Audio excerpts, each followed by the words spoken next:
Decades of Cold War espionage have given rise to a strange code of honor among intelligence operatives. These individuals are the elite warriors of society, fighting a private shadow war to determine the fate of the world. Like samurai or gentlemen duelists of a bygone age, they recognize one another as kindred spirits, treating even the most despised enemy with the measure of respect due and equal. Though this unspoken code of conduct has never been committed to paper, there are certain widely recognized rules by which the modern super spies live and die. This week, we return to a world of super spies and private eyes in Spycraft. Stealthily Podcast presents The Toe Travelers.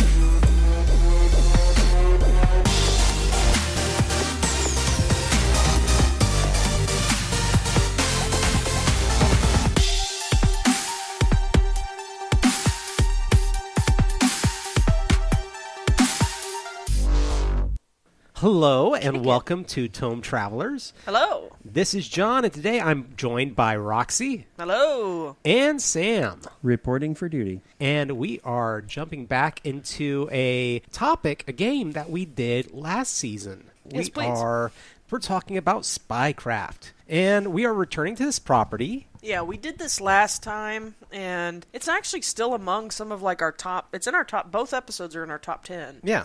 But our audio quality and our confidence in our recording was not. Yeah, we've come a long way since that episode, I feel. Yeah. Was I in on this? No, This this was like second and third episode of the show or something like that. Yeah. I'm going to just lay it on thick for y'all today then. You need to. And we need to actually go back and probably do Babylon 5 with Sam because he can get in on that too. Oh, yeah. You better.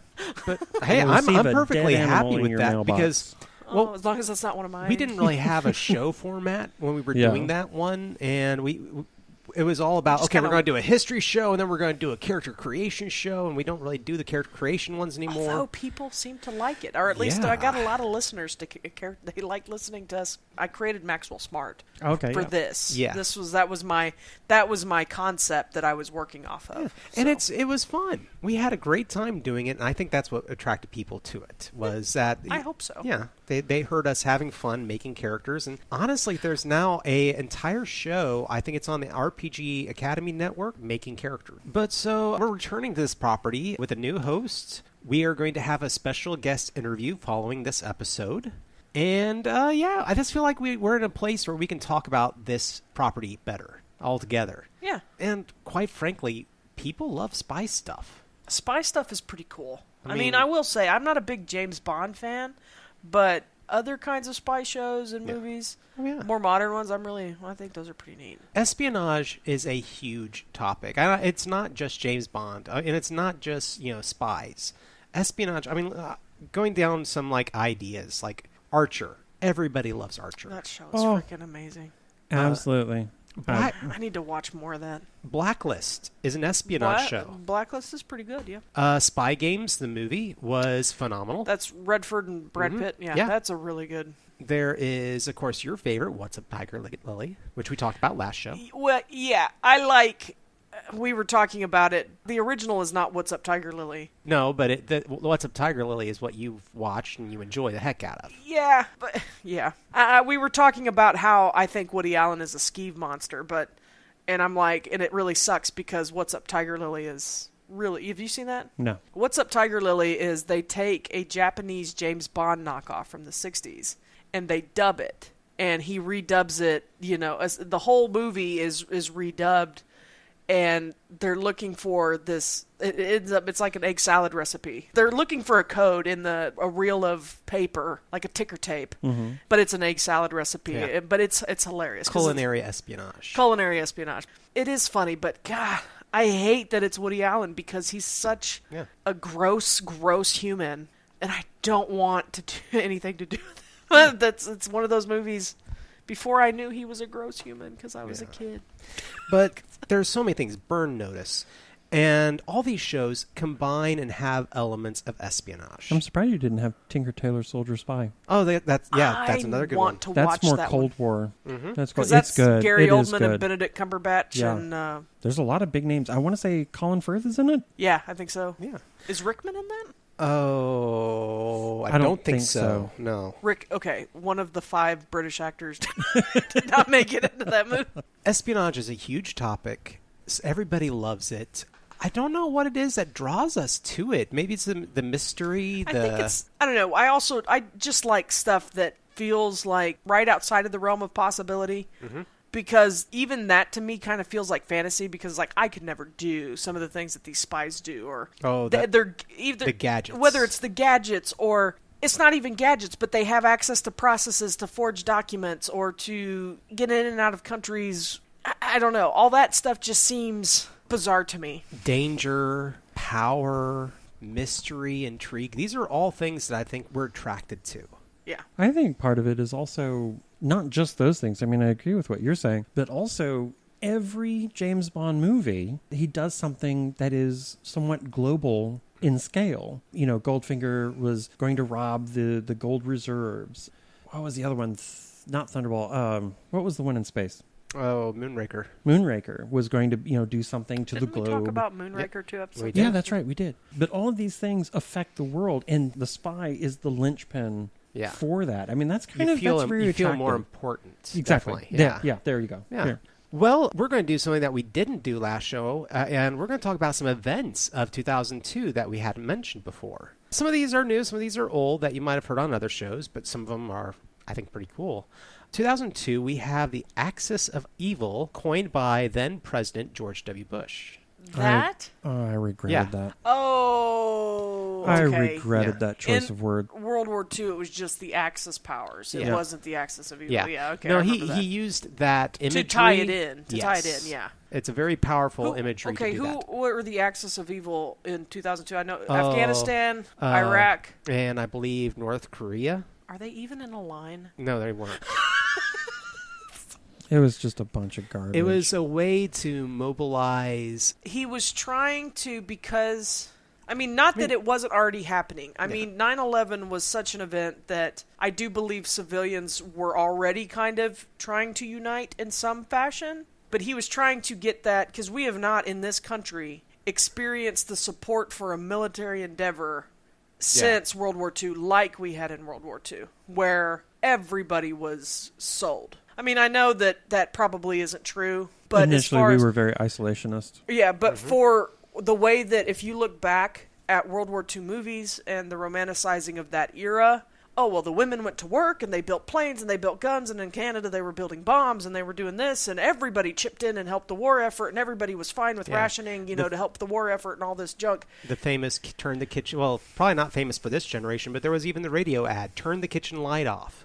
To help conserve energy because of money and at the same time things that were being used to finance or power the war machine. And so there was a distinct shift between World War II, and I'm not too familiar with how the Korean conflict, how that worked in there, but between World War II and Vietnam, you went from big parades when the troops got home and all the, confetti throwing and all this stuff, and here's all your houses and all, all this junk. And then in Vietnam, it was a completely different social climate. Well, that's what it eventually became. And it was a completely different conflict. It eventually became that way, though. I want to say at first they supported it, but then it's what they call war fatigue or something to that effect, where it's like it kept dragging out and people were like, when is this going to end? Yeah, Vietnam? Yeah, and people were dying. Well, and it was then never all a of war. the atrocities coming out. Yeah, when you're seeing how many people are dying over there, and it's just like their numbers read on the news, and nobody's really... Because you're hearing numbers that don't compute. Something. When you hear that 50,000 men have died overseas, your brain has no concept of what that looks like. But anyway. But going on, other events in 2002. So the euro becomes an official currency in the world. Oh, wow, is it that long? Yeah. Spirited Away and Lord of the Rings, Fellowship of the Rings hits in the movie theater. That's crazy. We had the premiere of those two movies. We had the premiere of American Idol. Spirited Away? Was that late? Okay. I guess I Spirited just assumed that a lot of Miyazaki stuff was like in the 80s. Some of it was. Because Totoro was like in Totoro, Nazca, Wind Valley. Did you do Graveyard of the Fireflies? Graveyard of the Fireflies, I think, was his animation studio. I don't know if he was involved in it. Okay. Howl's Moving Castle or what? Howl's Moving Castle is much later. Yeah. Was it? Okay. Yeah. That was after Steam Boy, I believe, and that came out in the early 2000s, I believe. Yeah. I love that movie. So, TV shows, American Idol premiered that year. Napster shut down that year. Oh, I remember Napster. It shut down? Shut Yeah, down they shut that it down. year. Does anyone remember LimeWire? Oh, yeah. Mm-hmm. There was also Morpheus. Yeah. And remember Morpheus. we had... Emule. I didn't have that one. Oh, Emule was a... Torrent, I think is what they call Oh, it. it was a torrent site? Okay. yeah. And then 2002, the United States invaded Afghanistan. Yeah. Lots of big things that happened that year. But also in 2002 was Alderac Entertainment Group, which we know as AEG, released Spycraft, which is an absolutely phenomenal game. Oh, I love it. And it's one of those games where I have always wanted to play it, But have never. but have never found anyone to run it, or they ran it like once or twice, and then that was it. Soft canceled. Yeah. Oh, is that what they call it? I where hate it- people who soft Where cancel. it just peters out and it just never happens again. Didn't I hate to say it, but didn't I run it once for you with the table over at Mike's, I think? I couldn't even tell you. I've slept and and drank everybody, since then. yeah, everybody played a spy from another country. Yeah, it was an international effort kind of thing. It was I interesting. don't even remember. Yeah. It's very possible. And But yeah, I mean, we're kind of venturing away from the topic a little right there. But so AEG was a really good, it still is a great game company, but for a while there, they were known for their role-playing games. Obviously, Spycraft was one of them. They're also known for releasing Stargate SG-1, Legend of the Five Rings, Seventh Seas when it was a D10 book, and its later Swashbuckling Adventures D20 books, and Farscape. you have that one. Yeah, You I have Farscape. many of these. Yeah. Oh, okay. I know you had. I think I remember you had Legend of the Five Rings. I think, but it's Farscape. Yeah, these are all absolutely phenomenal role-playing games that they were involved in. And I truly feel, and of course I'm biased, I'll be honest, but Spycraft, in my opinion, is the pinnacle of what came out of that studio. Really? You think it's the best? I think, Even The better best than example. Seven Seas. as far as D20 books go, I'm going to put it that way. D20 books, out of all the D20 books that were released in that era, Spycraft is the best, in my opinion. Like, this is better than any other iteration of D20 I've ever seen. D&D is a crunchy system. It is a system that does what it sets out to do, creating characters and the ability to make a role-playing game also a war game. That's what D20 really specializes in. You can have your minis, you can move them around the map, you can have the physical, visceral experience on a tabletop, and at the same time tell a story. That's what it set out to do. For me, when I started out with Advanced Dungeons and Dragons, I got into it as solely a role-playing game. I didn't care about minis, maps, anything. It was all about just playing, but it became something more. Yeah. And Spycraft, to me, brought back the role-play elements. It got rid of the murder hobo ideas. You know, a murder hobo being... Oh, yeah. You know murder hobo. Just from the name, I kind of gathered. Yeah. The idea of a homeless vagabond, which are usually the adventurers, killing everything in sight to upgrade their characters. Yeah.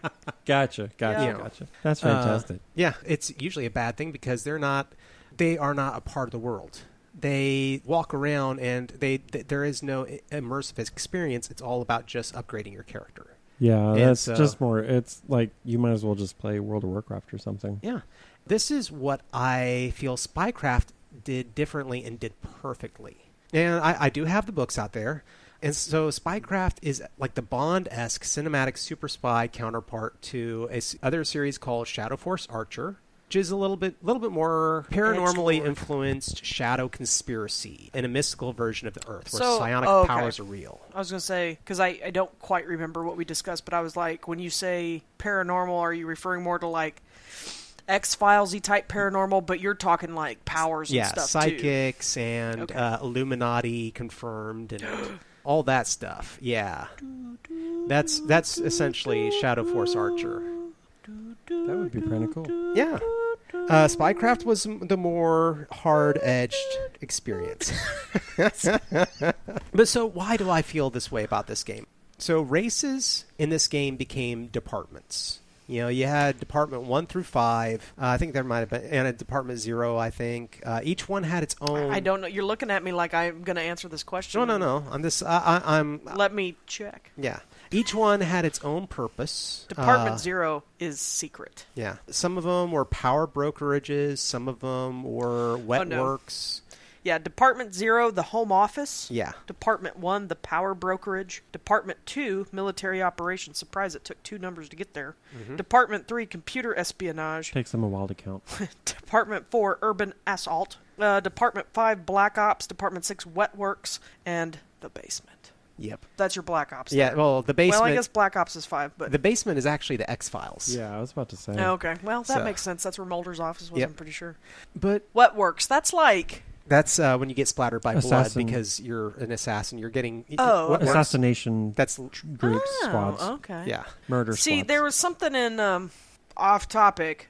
Wet works always strikes me as an odd terminology, but I thought maybe I just completely misunderstood. But I think in like Mass Effect and the first one, like you can get like Wet works mods and stuff, like for your biochip, and I was like, oh, it must be cybernetic implants, like anything that is installed in your squishy parts. Yeah, I That's guess what I thought. I guess I could understand that. Wet works literally means you're getting splattered with blood. because you're Yeah. you're It's an clandestine assassin. assassination. Yeah.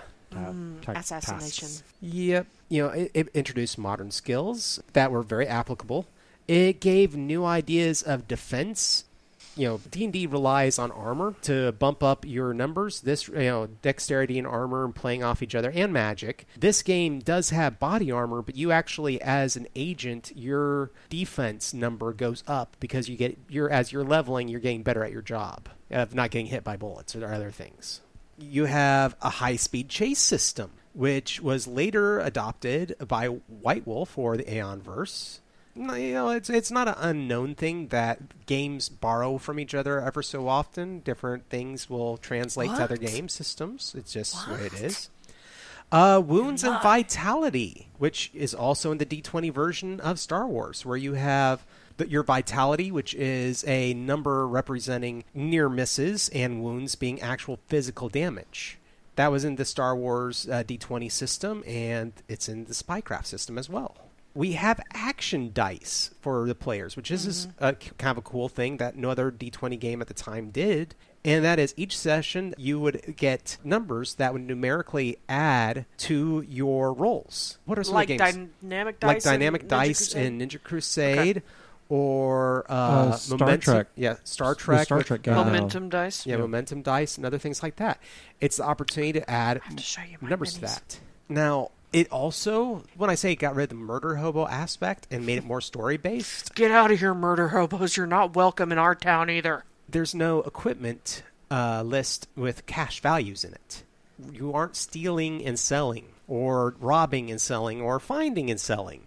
This game gives you gear points. You buy up your gear and you go on missions. And it's all about how well you do on your missions that decide the gear points you get on the next mission. So this is not a game about finding equipment bonuses to level up your character for fights. This is a visceral roleplay experience of, here's what you have going into the game, boom, congratulations. Yeah. And I think that is wonderful. It changed the dynamic dramatically. For some reason, I keep thinking there was another game system that did that. There probably are is. tons, but this is a game system that, for me, for D20, I love that. But it's nice because, like you were saying, it kind of takes the I've got more stuff kind of element. So or I found this, or I've got this, or let's divide this up. I want the sword. Yeah, exactly. I'll cut it in 5 pieces, one for all of you. We're gonna go King Solomon on this. It's like, okay, I'm cutting it in half. Whoever, okay, bro, you can have it. Challenge rating, and another thing that I love with this game system, you have your challenge rating of defeating enemies and getting your experience that way. But this game actually also provided mechanics for you to be able to gain XP by talking to or converting enemies to your cause. That is not something that is common to D&D. That is usually something that people have had to, like, DM rule. Well, you got past him, but you didn't kill him, so you don't get the XP for that. But I guess I'll give you XP because you did this. Well, I'd say it also depends, because I would give players experience if they managed to work their way through it, or came up with a really interesting thing that didn't involve combat. And this game system actually provided a mechanic straight out of the gate for Which that. is good. Yeah. Now, in 2005, a second edition of the game was released. It was released under the OGL and not the D20. No, this is the Shadow. Yeah. The shadowy one. Well, this is an interesting thing. So the books that we have out there are the gray bound editions. This is the first edition. It's called Classic Spycraft. I'm actually going to forward a piece of art to you because this is actually something that Patrick Capera told me about. You should have it in your inbox, in your phones in just 1 second. Textual messages? Yes. Whoa. Nintendo Power. I remember that artwork. Yes. I remember that artwork from Metal Gear. So this was one of the things that I was talking with the creator of Spycraft about. In this edition of the game, he wanted it to be much more closer to Bond, but his art director wanted it close. Rambo? Metal Gear Solid had come out as a video game, and it was an amazing video game when it hit. I remember my friends got it, and I would just sit there and watch them play it for hours. Wonderful video game. The art director wanted to go with something more like that for the feel of Spycraft. So they kind of hit an in-between of, okay, so we'll use the art style from Metal Gear Solid, specifically this cover that was on Nintendo Power, that you're looking at right there, and look at the cover of the book, the main book right there, and you can see the kind of parallels. Mm-hmm. Yeah, there is a resemblance. Yeah, for sure. So moving into second edition Spycraft, or Spycraft 2.0 as they also call it, that game system, they actually hired a manga comic studio to do the art for, so it ended up with a little bit more of a semi-Eastern flair to it, but at the same time a kind of more cartoony style for those books, which I don't... This one? The ones that are... Or Spycraft 2. Spycraft 2.0, which I don't really have any of. Yeah. Yeah, I was about to ask you if you had 2.0. No. I wasn't sure. I myself and many people I've talked to about Spycraft will use like some of the rules from 2.0, but 2.0 was really created to advance the living campaign. So Spycraft had, at the time, outside of Dungeons & Dragons, one of the most populated living campaigns going in the world. It was I think it was either third or fourth. As far as fandom playing an organized play of their game all over the world. Gotcha. They wanted something that was much more rule-laden. I hate to say it that way. So 2.0 came out with stricter rules, more guidelines, and everything else. And I will use the rules from 2.0 myself ever so often, just when I need something more concrete to work with. But otherwise, I try to stick to the classic. The second edition, they simplified the gear system. They revamped the skill lists. There are no more challenge ratings in it. So they kind of really removed a lot of the XP stuff with it. And they reworked the chase system, which I really liked how they did it in the first edition. So looking at the books here that we have, these are the ones that came out. And I love these books. This was a wonderful release of it, the black, white, and silver. And if you actually look through the books, I mean, it is very well laid out. And you'll find that some of the writing is actually done in a metallic ink. Mm-hmm. It's a very nice, I don't know if it's a Pantone or if it's just a metallic. Yeah, it's actually a metallic ink that they developed specifically for these books. And the publishing company wasn't even certain they could do it when they did it. Nice. And if you want to know more about that, you're going to unfortunately have to listen to the Patrick Capera interview. John actually asked him about it, and he was like, no one has ever asked me that question before. We asked the hard-hitting questions. Well, let me tell you all the details of what went into that. And so it was kind of one of those things that he just asked because, we're publishing, we're print publishing and print media nerdies, from previous jobs and stuff. I like the silver. Oh, yeah. The silvery. I mean, it definitely stands out. Well, and I will say this from the interview, and this is one of the things that he did say, and that is that the aesthetic, the silver, especially the metallic in it, one of the things that they really wanted to get across with Spycraft was the luxury that is present in the source material, like James Bond and the God Killer books and all those things. There's a certain amount of luxury. Like he lived a world that Martinis we and jet setting and Aston Martins and walking into hotels that would turn most of us away at the door. situations and wealth and opulence we can't even imagine. And so the entire idea of doing the silver lettering in the book and other things and all that was an idea to bring opulence into the world of Spycraft. I like the font. And too. so, just the physicality They're of that. good-looking books. Oh, yeah. They're just well laid out. The They're pretty. theme Very is pretty. carried through the fonts. Even the design of it tells a story, or at least complements the story and doesn't detract from it, as we've seen in other books. So, At least it's not papyrus. yeah. And the I Archer got a book, funny meme. Or did you send me that meme? I I'll probably have to did. look. the Papyrus meme. Yeah, the one where it's the distracted boyfriend, and it's no, I think I saw it online. But you know the distracted boyfriend meme where it's the guy looking Yeah. and his girl. RPG designers and good fonts is his girlfriend, and walking toward him is the papyrus font. They're like, yeah. It's just, Too I'm glad I frickin' could. true. I'm glad I could, describe a visual meme for your ear bones. I sent it to the guy I consider my supervisor or whatever that I do layout with or for, and I was just like, this is it's like RPG covers. Ooh, yeah. Papyrus. Papyrus. It's the Comic Sans of the RPG world. That's right. At least they haven't. I haven't seen a papyrus word art. Like old school Microsoft Word art, where they do like the arches or the the arced text or the 3D text with like some and the faux metallic, and it's like weird browns and Yeah. silvers. Yeah. Oh God, the 90s. The 80s go away. Yeah, but I mean, word art was definitely the 90s. Oh, yeah. But so, of course, the question comes up, what happened to this game? So AEG dropped most of its role-playing titles altogether in 2006, including Spycraft. And they decide to focus on building a tabletop board game empire, which includes Smash Up, Love Letter, Dice City, and one of our favorite recent titles, The Captain is Dead. Yeah, that is AEG. Yeah, I mean, we broadcast from a game room where we It's have all our with game sci-fi shelves stuff. next to us, and yeah, AEG is one of those titles that just pops up. You just like, oh yeah, there they are. Yeah, I was looking at a game the other day that had their logo on it, but I can't think of what it was now. So they did that. Now, in 2006, the core authors of Spycraft 2.0, which is Alex Flagg, Scott Guerin, and Patrick Capera, founded Crafty Games. And Spycraft 2.0 was kept alive primarily through PDF releases. And this is all Crafty Games. They used 2.0 as the basis for their other game, Fantasy Craft. Now, I do have Fantasy Craft. It is upstairs in our library. Yeah, we just picked that up within the last year or two. And it also is an award-winning game. Spycraft is an award-winning game several times over. So is Fantasy Craft. Both those games have won multiple awards. As far as the organized play goes, it was part of the Role Playing Game Association's network of living campaigns. Began in 2002, converted to 2.0 in 2005, and ended for 2007.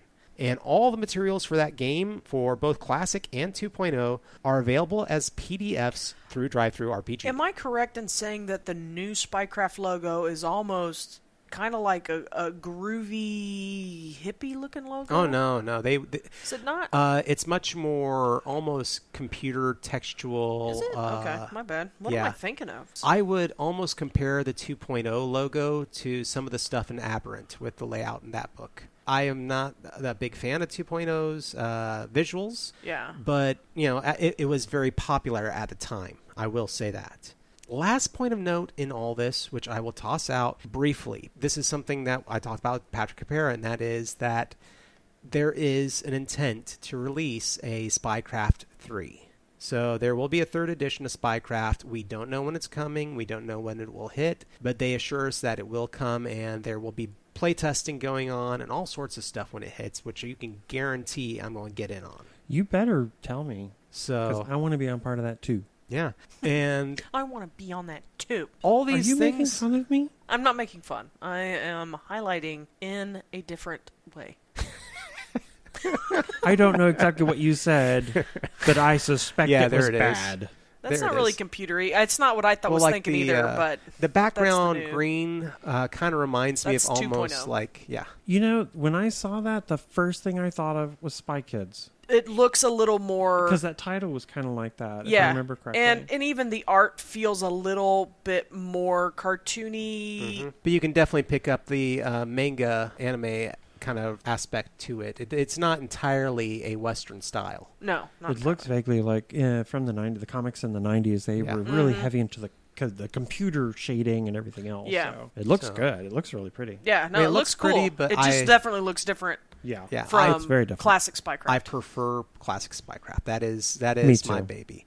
But this, of course, It is not your baby. it is a It baby is Patrick that I O'Hara's think. baby Yes. that you have adopted. Yes, I adopted it, and I'm very thankful. And if he wants to visit on the weekends, he's always welcome to. We'll have visitation. Oh, and it's not called a DM screen; it's a control screen. So, this brings up, of course, the most important question: Would we play it? would we play it? Yeah, we've talked about this. Yeah, All throughout the entire show, I think we can definitely say we'd we play know it. Sam wants to play it. Oh, yeah. Because I never get to play it. Yeah, and but- it makes me sad. But what draws you to it for Roxy? What? But I like spy stuff. I mean, I like kind of the bumbling spy stuff. That's what I kind of saw a lot more when I was a kid. But any of it is fun. I mean, I love, like you mentioned, spy games. It has nothing to do with actual being a spy, but I used to really like the Spy Hunter video game. On I remember that. He used just to play a it in the driving arcade. game. Played it in the arcade. Yep. And it played the theme from Mannix. Was that what it was? Yeah. Yeah, because I know when I hear it, I'm like, that's the theme from Spy Hunter.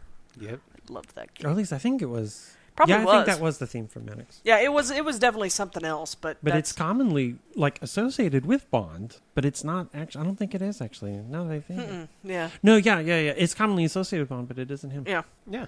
And Sam, I mean, we know what your thoughts are, but what attracts you to this game? Well, as y'all know, but listeners may not, I am actually a pacifist, and nothing makes me giddier than playing a sniper and blowing people's brains out at 400 feet away.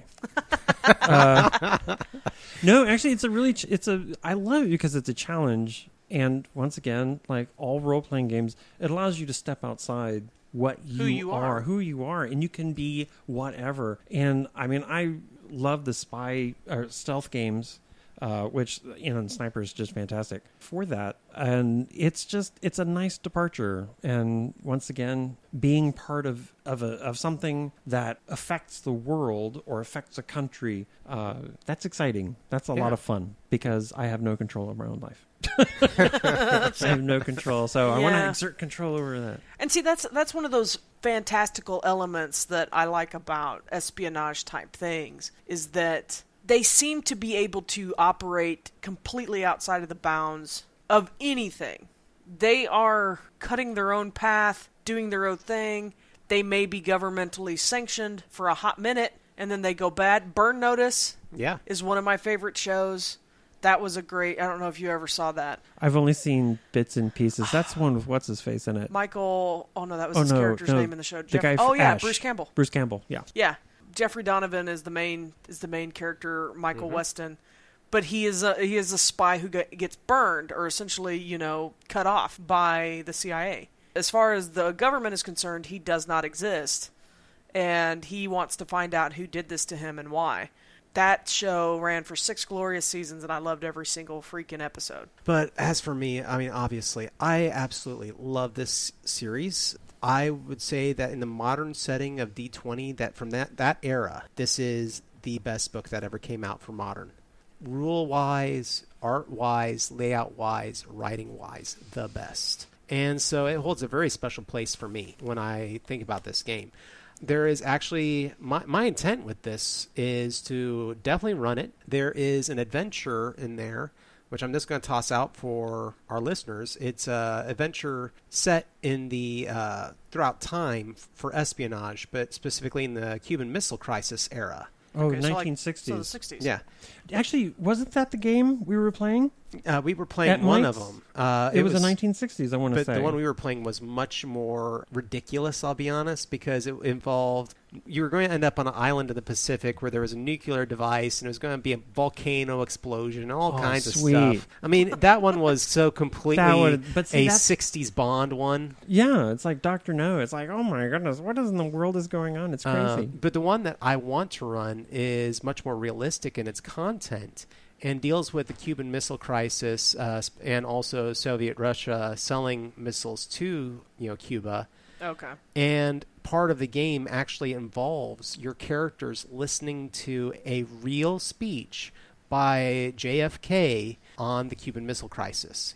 But imagine sitting at a table and here's 20 minutes of you listening to JFK in the real world speaking about what's happening in the game. Ain't nobody got time for that. I think it's brilliant. I think that is absolutely brilliant. Well, now you've given your idea away, and I everyone. know. It's not my idea. The 14 people that listen to this show are going to want to do that now. It's not my idea. That's in the frickin' game, and I love it. Oh, is it in the book? Yes. Oh, okay. No, I mean, that to me is part of the brilliance of this game, that you can go from something completely ridiculous and over the top to something that actually feels like it could happen. So, yeah, I love this game. And I think this is a good point to end this episode on. Alrighty. I think that everybody definitely needs to... geeking out over here, guys. Watch listen out. to I'm gonna have to my deal with interview this with for the rest of Patrick the evening. Capera. Yeah. Listen to the interview with Patrick Capera. He was an absolute joy to listen to. He's going to they're going to have a table this year again at Gen Con. So I am intending, we're media guests at Gen Con this year, and I'm definitely intending to go by and John see him. is. I'm not, because Passion Nerdly is only allowed one representative. So I'm a Sorry. paid participant. Should have made Fred the Yeah. representative. That's yeah. I have to be with him. I'm his translator. Well, I am actually going to throw down my gauge on something. If you do indeed do the game, why you were saying people loved the character creation, why not do a character creation episode Yeah, we can. Cool. for Or we Spycraft? yeah. Because, I mean, you and I love it so much, and we like sharing our love, which got me the restraining order. But just to show people We don't why talk we about love that. it so much. I know. The gag order. Just show people why They actually we love it ordered so you much. to do that? Yes. That's what happened when I we got... didn't say if it was us or them with the restraining order. What happened when you went to the ball or got to the ball?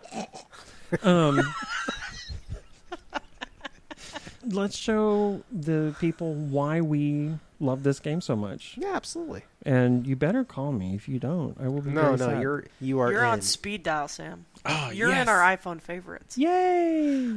I've made it to the big time. That's right. I know someone famous. So yeah, come on back. We will do a character creation episode whenever we get to that, and we'll also have the episode up from Patrick Capera, and we're going to have a couple more guest stars coming up pretty soon here for the show, and of course the live show from Comic Palooza. So all kinds of stuff going if you're on. in Houston, come on down. Where is that being held, by the way? George R. Brown, the On 59. huge convention hall off of I-59 in Houston. Yeah, because I now live like 30 minutes away from it Yeah. now, I think. Oh, nice. You Yeah. could Uber there. I'm not going to Uber there. Well, actually, that may actually be cheaper given That's what I was going to parking. say. It may be cheaper. Given Never parking. know. Or just have I think last year Arturo was take me. Oh, that's true. Yeah. Yeah, if you have people that'll. Yeah, last year we Last year we parked in a parking garage, and then we got it was a pedal cab, wasn't it? Yeah, pedal cab. We got a took pedal us. cab to take us to the. Oh, wow. I was like, I'm sorry, bro. And- We're gonna be listening to the left. And he was like, he gave us a flat rate to it, like ahead of time, because they were just trying to pick up people walking. Yeah. And he's like, "Yeah, I'll take you to your car." I was just like, "Well, man, I got is $5." He's like, $5 will get you to your car. It's like, Wow. okay, here's $5. Let's go. I think he regretted it, but hey. See, I would rather. This is one of those times when I wish we had a decent public transportation system that we could take down there, like a train. Yeah, the tram for Houston does not run anywhere near the George R. Brown. That makes no sense. Yeah. Because doesn't it park like 2 blocks away? The- Isn't there that parking street? Isn't that over there by George R. Brown? There's a parking street, but there... That's for the trolleys? No, that's the parking street is actually for where the Astros play, Minute Maid Park. The tram actually goes down Main Street, which is about 5-6 blocks away. We would have had to walk where we were, and then again the same amount to get to where the train was. It's ridiculous. Whatever. We need a better system. Yeah. Houston, Give us mass transit. Thank you. Anyway, there's our show for the night, guys. Be sure to check us out online and go look at PassionNerdly.com. PassionNerdly.com. PassionNerdly.com for all kinds of more information and interviews. All kinds of more. All kinds of more. All kinds of more at PassionNerdly.com.